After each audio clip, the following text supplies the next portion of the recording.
The last ড্যান্সটা এভাবেও রঙিন করে তোলা যায়। নামটা যেহেতু লিওনেল মেসি, এমন কিছু তো হতেই পারে। ঘরের মাঠে এটাই আর্জেন্টিনার জার্সিতে কিং লিওর শেষ ম্যাচ। আনুষ্ঠানিকভাবে ব্যাপারটা নিশ্চিত না হলেও সেই সম্ভাবনাই বেশ জোরালো। আর এই লাস্ট ড্যান্সে মেসি ছিলেন যেন আরও বিধ্বংসী, উজ্জ্বল এবং অনন্য। জোড়া গোল করেছেন, স্কোরশিটে দুবার তার নাম উঠেছে, কিন্তু এটা দেখেই বোঝা যাবে না প্রতিপক্ষ ভেনেজুয়েলার দুর্গে ম্যাচ জুড়ে কি নির্মম ত্রাস ছড়িয়েছেন LM10। ভেনেজুয়েলার বিপক্ষে আলবি সেলেস্তেরা ম্যাচ জিতে নিয়েছে ৩-০ ব্যবধানে। স্কোর লাইনের চেয়ে বড় বিষয়, ৩৮ বছরের মেসি এখনও যেভাবে পারফর্ম করে যাচ্ছেন সেই প্রথম জামানার মতো। আজকের খেলাযোগে মেসির পারফরমেন্স নিয়ে আলোচনা করব, কথা বলবো আর্জেন্টিনার অগ্রযাত্রা নিয়ে, সেই সাথে কনমেবল অঞ্চলের বাছাইয়ে আজ খেলেছে ব্রাজিলও, তারাও ৩-০ গোলে জিতেছে, সেই প্রসঙ্গেও কথা বলবো। আমাদের সাথে যুক্ত আছেন ফুটবল অ্যানালিস্ট আহমেদ শায়ক। আহমেদ শায়ক, স্বাগত আপনাকে খেলাযোগে, সেই সাথে শুভ সকাল। দুটো ম্যাচ, একটা তো ব্রাজিলেরটা একটু আগে শেষ হলো, সেটা নিয়ে একটু পরে আসি। লিওনেল মেসিকে নিয়ে একটু প্রথমে আলোচনা করতে চাই। বয়সটা ৩৮, হয়তোবা এই আর্জেন্টিনার মাঠে, আর্জেন্টিনার জার্সিতে তার শেষ ম্যাচ খুব সম্ভবত। শেষের দিকে ম্যাচ শেষে আমরা তাকে যেভাবে কাঁদতে দেখেছি, মনে হয়েছে যে আসলেই বোধহয় সেটাই শেষ ম্যাচ। সেক্ষেত্রে তিনি যেভাবে পারফর্মটা করেছেন, এবং আমরা জানি যে লিওনেল মেসি হচ্ছে লিওনেল মেসি, তিনি ভালো পারফর্ম করবেন, এটাই স্বাভাবিক। সেটা নিয়ে আলাদাভাবে আলোচনার, আসলে নতুন করে আলোচনার কিছু নেই। কিন্তু এই সময়ে এসেও একেবারে লিওনেল মেসির মতো করে পারফর্ম করা, সেটা কি আসলে খুব স্বাভাবিক ঘটনা কিনা?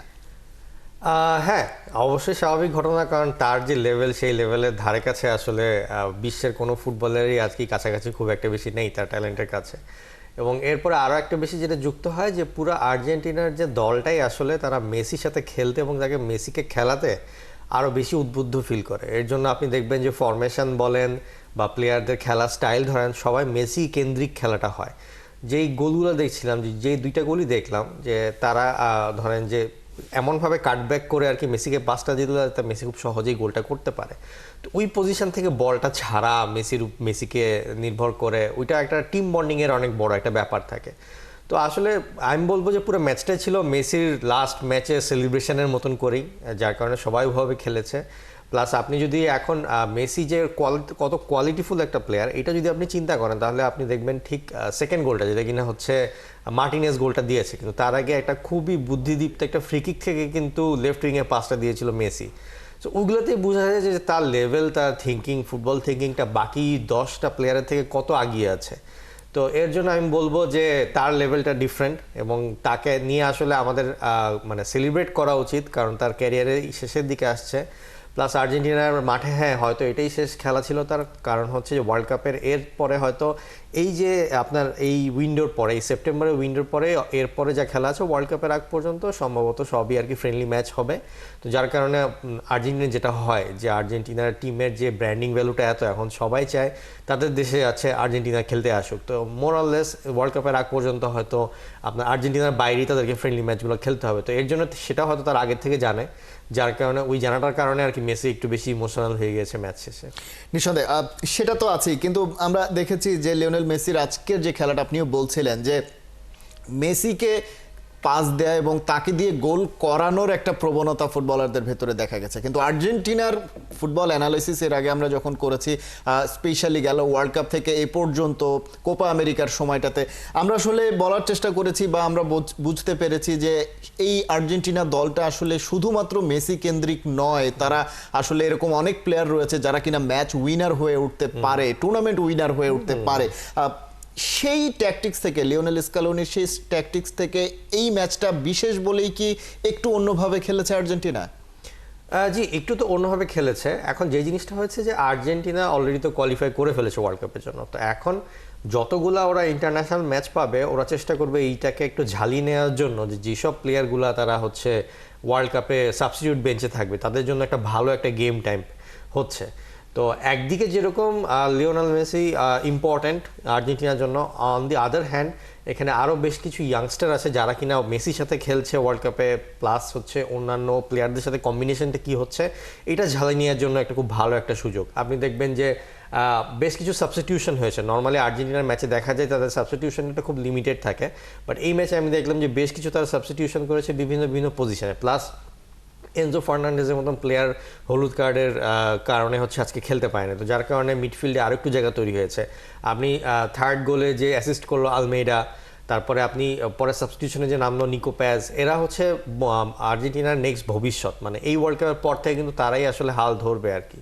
তো এর জন্য এইসব প্লেয়ারগুলোকে এখন ঝালিয়ে দেখছে। আর এর থেকেও বড় কারণ হচ্ছে যে আপনার ওয়ার্ল্ড কাপ চলে প্রায় 1 মাস ধরে, এবং এই 1 মাসে আপনার মিনিমাম 7 থেকে 8টা ম্যাচ খেলতে হয়। সেটা আগের ফর্মেটে ছিল, কিন্তু এখন নতুন ফর্মেটে কিন্তু ম্যাচ আরও বেড়ে যাবে। তো এতগুলো ম্যাচ এত কম সময়ের মধ্যে খেলতে গেলে অনেক সময়ই মানে পুরা যে ফার্স্ট 11 সেই 11টা কিন্তু আপনার খেলতে পারবে না। তো সাবস্টিটিউশন বেঞ্চ থেকে এসে প্লেয়ারদেরকে পারফর্ম করতে হবে।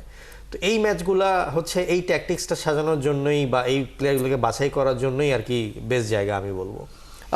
এই সময়টাতে অর্থাৎ লিওনেল মেসি যেহেতু বলছিলাম আমরা যে 38 বছর হয়ে গেছে তার বয়স, আগের মতন সেই ফিটনেস অর্থাৎ পুরো মাঠে দৌড়ে খেলার মতন যে বিষয়টা সেটা নেই। আমরা আজকেও দেখছিলাম যে তার ঘোরাফেরাটা মূলত ছিল প্রতিপক্ষের ডিপ বক্সের আশেপাশে, এবং মোস্ট অফ দ্য কেসেস তিনি অফসাইডেই দাঁড়িয়েছিলেন। কিন্তু এটাও কি একটা ডিফারেন্ট টাইপ অফ স্কিল কিনা মেসির? আমি দেখছিলাম ম্যাচটা দেখার সময় যে যখন বলটা উপরে ওঠাচ্ছে, কোনো একটা অ্যাটাক বা বিল্ড আপ তৈরি হচ্ছে, মেসি অলমোস্ট অফ সাইডে দাঁড়িয়ে রয়েছেন, কিন্তু যখনই তার কাছে বল আসার মতো সুযোগ হয়েছে তিনি অন সাইড রয়েছেন, অফ সাইডে তিনি পড়ছেন না।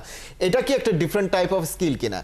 হ্যাঁ, ডিফারেন্ট টাইপ অফ স্কিল আমি বলবো এটা ট্যাকটিক্সের মধ্যে পড়ে। সেটা হচ্ছে যে অবভিয়াসলি আপনি যখন মেসি যে কোনো পজিশনে দাঁড়িয়ে থাকুক না কেন, অটোমেটিক্যালি অপোনেন্টের মাইন্ডে থাকবে যে তাকে আমাকে হচ্ছে কাভার করতে হবে বা তাকে আমার ডিফেন্ড করতে হবে। তো সেই ক্ষেত্রে ডিফেন্স লাইনের একটু কনফিউশন থাকে, সেই কনফিউশনেরই আর কি একটা ফলশ্রুতিতে একটা পজিটিভ সাইড নিয়ে নেয় হচ্ছে ফাস্ট উইঙ্গারগুলা। এখন মেসি যে খেলাটা খেলছে বেসিক্যালি মূলত নাম্বার 10-এর, সে নর্মালি যেটা আগে হয়তো 10 খেলতো বা খেলতো না, কিন্তু এখন সে এক্স্যাক্টলি 10 পজিশনটাই খেলছে। এবং সেই যে জিনিসটা যে তার হয়তো বেশি মুভমেন্ট সারা ম্যাচ জুড়ে সে এই পাশ থেকে ওই পাশ দৌড়াদৌড়ি করবে না, কিন্তু ইম্পর্টেন্ট মোমেন্টগুলোতে যাতে বলটা তার পায়ে থাকে এবং সে যাতে ডিফেন্স ব্রেকিং পাসগুলো করতে পারে যেখান থেকে কিনা স্কোরিংগুলো হবে, সেই সব পজিশন বা সেই সব মোমেন্টসগুলোতে আর কি মেসিকে বেশি ইউজ করা হচ্ছে। কারণ এখন মেসির ফিটনেসের থেকেও বেশি ইম্পর্টেন্ট হচ্ছে মেসির ইন্টেলিজেন্সটা ইউজ করা ওয়ার্ল্ড কাপে। বিকজ তার মানে যেই ফুটবল ইন্টেলিজেন্সটা আছে সেটাই দিয়েই কিনা অপোনেন্টের ডিফেন্স ব্রেকিং বলেন, যে কোনো সিচুয়েশন বলেন, এই অভিজ্ঞতা এবং এই এক্সপিরিয়েন্স এবং এই ইন্টেলিজেন্স দিয়েই পার করে আসতে পারবে আর্জেন্টিনা। সো আই থিঙ্ক এখন এই পুরো ফরমেশনটি আর কি বেশ ভালো, যে মেসিকে এত বেশি পরিশ্রম না করায় ওর যেই বেস্ট জিনিসটা সেইটা ম্যাচ থেকে তুলে বের করে নিয়ে আসে। নিশ্চয়ই সেইভাবেই আসলে ট্যাকটিক্সটা সাজানো হয়েছে। কিন্তু আমরা প্রতিপক্ষ যদি বিচার করি, ভেনেজুয়েলা খুব একটা শক্ত প্রতিপক্ষ, বিষয়টা এরকম না। যদি আমরা ল্যাটিন ফুটবলের কথা বলি সেক্ষেত্রে শুধুমাত্র আর্জেন্টিনা এবং ব্রাজিলের মতন দলগুলোই রয়েছে যারা কিনা ইউরোপিয়ান ফুটবলের সঙ্গে কম্পিট করতে পারে ওয়ার্ল্ড কাপের মতো জায়গাতে। সেক্ষেত্রে ওই দলগুলো অর্থাৎ যারা কিনা বিশ্বকাপ খেলবে তাদের ইন্টেন্সিটিটা, তাদের স্পিডটা হয়তো বা আরও বেশি থাকবে, তাদের ডিফেন্স লাইনটা নিশ্চয়ই আরও বেশি মজবুত থাকবে। আর্জেন্টিনা এখন আসলে যেভাবে খেলছে ওয়ার্ল্ড কাপে ভালো করতে গেলে আসলে এরকম ট্যাকটিক্সই আলটিমেটলি কতটা ফলপ্রসূ হবে বলে মনে হচ্ছে?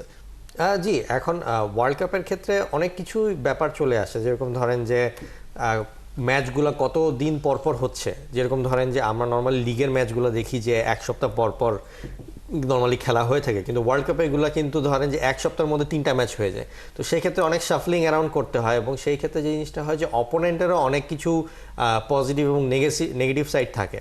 কিন্তু এখন আপনি যদি আর্জেন্টিনার যে ট্যাকটিক্সটা দেখেন, সেই ট্যাকটিক্সের মেইন কাজটাই হচ্ছে যে মেসিকে যত সম্ভব ফ্রি রাখা। কারণ মেসিকে যদি আপনি 2 থেকে 3টা টাচ নেওয়ার মতন স্পেস দিতে পারেন, তাহলে ওর মধ্যে থেকে মেসি কিন্তু খেলাটাকে বের করে নিয়ে আসতে পারবে। আর্জেন্টিনার এখন যেই জিনিসটা হয়েছে যে তাদের মিডফিল্ডে বলেন, তাদের উইংয়ে বলেন, স্ট্রাইকিংয়ে আই থিঙ্ক উলিয়ান আলভারেজ ইয়াং, কিন্তু লিসান্দ্রো মার্টিনেজ হচ্ছে এখন একটু বয়স হয়ে গেছে। বাট আপনি যদি এছাড়া আর বাকি সব পজিশনগুলো খেয়াল করে দেখবেন সব ইয়াং এনার্জেটিক প্লেয়াররা দিয়েই আর কি চলছে।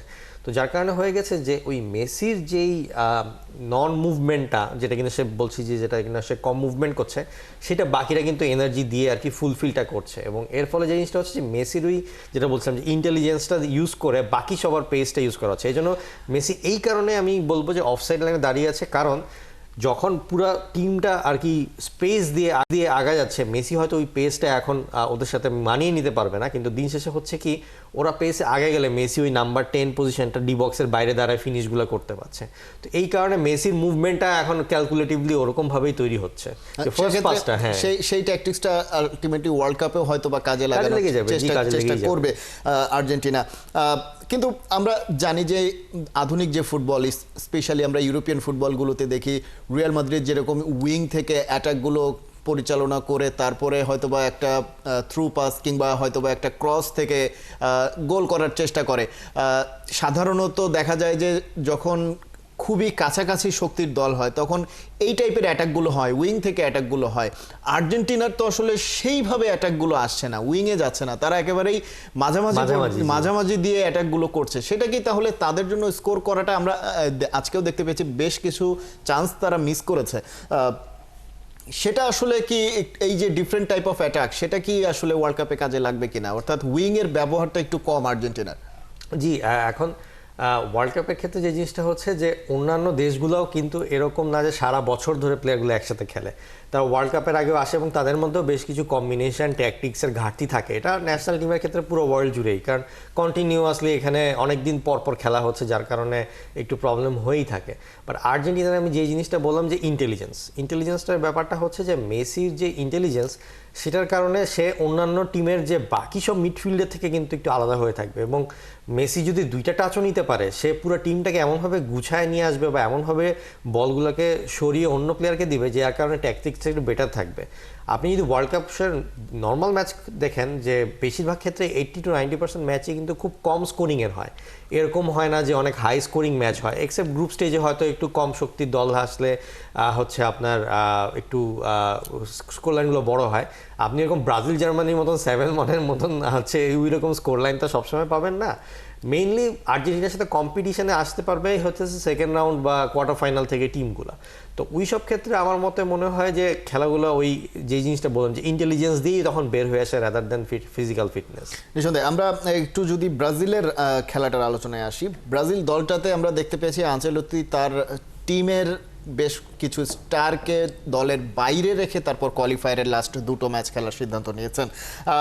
সেটা কি আসলেই শুধুমাত্র নতুন একটা দল গড়ে তোলার এরকম কোনো চিন্তা ভাবনা থেকে, নাকি ম্যাচগুলো আসলে খুব বেশি গুরুত্বপূর্ণ না, ওয়ার্ল্ড কাপ নিশ্চিত হয়ে গেছে, কেন আসলে তাহলে তাদেরকে এরকম আবার খেলিয়ে একটা ইনজুরি প্রবণতা বাড়ানো, এই বিষয়গুলোই কি চিন্তায় ছিল, নাকি আনচেলত্তি অন্য কিছু ভাবছেন ব্রাজিলকে নিয়ে? না, আমি বলবো এখানে অ্যানচেলত্তির ভাবনাটা ওইরকম ঠিকই আছে, কারণ যে অলরেডি সে কোয়ালিফাই করে ফেলেছে। নেইমার ইনজুর্ড, যার কারণে নেইমার আসতে পারলো না। এছাড়া যদি আপনি যে দুইটা মেইন প্লেয়ার বাদ পড়েছে, একটা হচ্ছে ভিনিসিয়াস জুনিয়র আর একটা হচ্ছে রড্রিগো, দুইজনই তারা রিয়াল মাদ্রিদে কার্লো অ্যানচেলত্তির আন্ডারে ছিল, তো তাদের মানে ইনস অ্যান্ড বিটস সব কিছুই আর কি কার্লো অ্যানচেলত্তি জানেন। তো আমার মতে যে এইরকম একটা ম্যাচ যেখানে আপনি কোয়ালিফাই করে ফেলেছেন সেখানে আসলে তাকে ইউজ করার থেকে তাকে রেস্ট দেওয়াটাই বেটার হয়েছে। প্লাস এছাড়া আপনি যদি দেখেন যে স্কোয়াড নিয়ে এবার খেলেছে, এখানে আপনি ধরেন যে এস্তেভাওর মতন 18 বছর বয়সী একজন প্লেয়ারকে নিয়েছে, প্লাস মার্টিনেলি যে কিনা আর্সেনালে খেলে। এইসব প্লেয়ারের সমস্যাগুলো হচ্ছে যে যখন ভিনিসিয়াস জুনিয়র রড্রিগো খেলে এরা কিন্তু গেম টাইম পায় না, পায় কি লাস্ট 10 মিনিট, লাস্ট 15 মিনিট। এখন ম্যাচের শুরু থেকে খেলতে গেলে কি মেন্টালিটি রাখতে হয়, এই সব প্লেয়ারগুলোকে যদি তারা এখনই এই সময় প্র্যাকটিসটা করা নিতে পারে তাহলে সুবিধা হবে যে ওয়ার্ল্ড কাপের সময় বাই এনি চান্স যদি কোনো কারণে ইনজুরি থাকে বা কোনো কারণে যদি একটা প্লেয়ার আনঅ্যাভেলেবল হয়ে যায় তাহলে এই প্লেয়ারগুলোকে এসে আর কি সাপোর্টটা দিতে পারবে। তো সেই সাপোর্টটা তো দিতে পারবে, কিন্তু আপনি আসলে বলছিলেন যে ইন্টারন্যাশনাল ব্রেকেই আসলে কয়েকটা ম্যাচ মাত্র এই দলগুলো পায়, সেক্ষেত্রে ওয়ার্ল্ড কাপের একটা প্রস্তুতি রয়েছে, দলের বাকিদের সঙ্গে সিনক্রোনাইজেশনের একটা ব্যাপার রয়েছে। ওয়ার্ল্ড কাপের আগে যেহেতু টিমগুলো একটু সেদিকে মনোযোগ দেওয়ার চেষ্টা করে, আর্জেন্টিনা যেমন আমেরিকায় গিয়ে কিছু প্রস্তুতি ম্যাচ খেলবে, সো এই দিকে একটু ফোকাস থাকাটা জরুরি মনে করে সাধারণত টিমগুলো।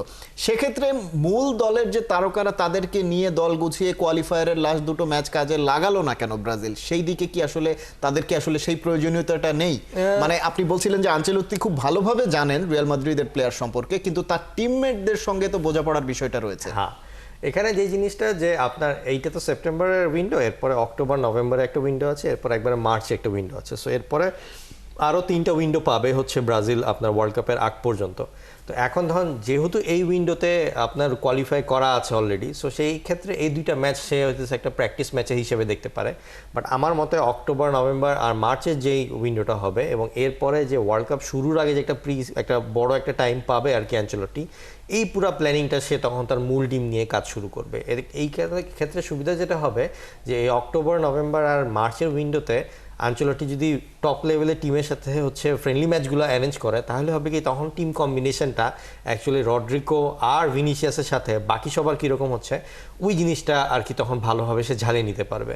অন দি আদার হ্যান্ড এখন এইখানে যে আজকে চিলির সাথে খেলা, চিলি অলরেডি কিন্তু গ্রুপের একেবারে শেষে, সো জিনিসটা খুব একটা বেশি হার্মফুল না। নেক্সট ম্যাচটা একটু সমস্যা, বলিভিয়াতে ওই লাপাজে গিয়ে ওই উচ্চতায় খেলতে হবে। তো এইখানে হচ্ছে একটা কন্ডিশনের ব্যাপার আছে। সো এই 2টা ম্যাচে যদি একটু ঝালিয়ে নিতে পারে, আই থিঙ্ক অক্টোবর থেকে আনচেলত্তি একবারে ফুল দমে ওয়ার্ল্ড কাপের প্রিপারেশনটা শুরু করবে। নিঃসন্দেহে সেই প্রিপারেশনটা শুরু হবে। আমরা আসলে একেবারেই শেষ পর্যায়ে রয়েছে। একদম সংক্ষেপে যদি বলেন যে আনচেলত্তির ট্যাকটিক্স, নতুন কোচের নতুন ট্যাকটিক্স খালি চোখে দেখে বোঝা যাচ্ছে কিনা খেলায়? তার ট্যাকটিক সবসময় যেরকম ছিল রিয়াল মাদ্রিদেও এবং অন্যান্য সময় এসি মিলান বা যেই টিমে সে খেলিয়েছে সেরকমই সে খেলাবে। এখন এইখানে তার কাছে প্লেয়ার যেসব আছে সেখানের মধ্যে দিয়ে আই থিঙ্ক সে বেটার রেজাল্টটা নিয়ে আসবে।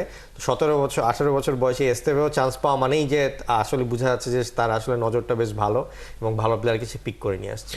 নিঃসন্দেহে আমাদের সময় একেবারেই শেষ পর্যায়ে। আহমেদ সাহেব অনেক অনেক ধন্যবাদ খেলা যোগে যুক্ত হওয়ার জন্য। দর্শক, আমরা আলোচনা করছিলাম ব্রাজিল এবং আর্জেন্টিনার ওয়ার্ল্ড কাপ কোয়ালিফায়ার ম্যাচ নিয়ে। আর্জেন্টিনা এবং ব্রাজিল দুটো দলেই আজকে জিতেছে 3-0 ব্যবধানে, এবং সেই জায়গায় আসলে তারা ওয়ার্ল্ড কাপের প্রস্তুতিটা আসলে কিভাবে নিচ্ছে সে প্রসঙ্গেও আলোচনা হচ্ছিল বিস্তারিত।